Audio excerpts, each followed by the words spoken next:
Let's run through setting the time on a G-Shock G-100. So, starting off, we're going to start on our screen that displays our day and date. We're going to press and hold our adjust button.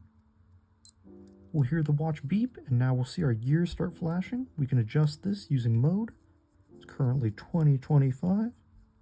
To enter the next setting, we're going to press adjust again. Now we can set our month. We're going to press adjust once more to set our day.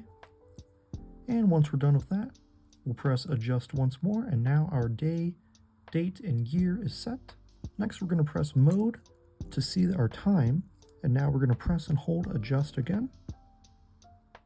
We'll hear the watch beep. Now we'll see our seconds start flashing. We can zero this with that mode button again.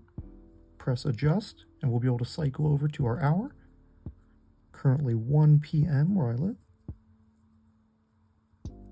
We can press adjust once more to enter our minute, 52.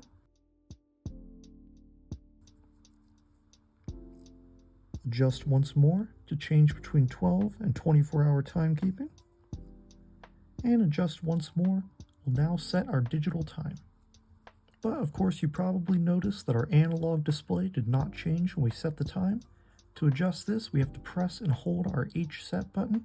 It's recessed in there, it's a little challenging to hold, but we simply can press or hold it, and our hands will advance themselves, so we just have to manually set them to the correct time.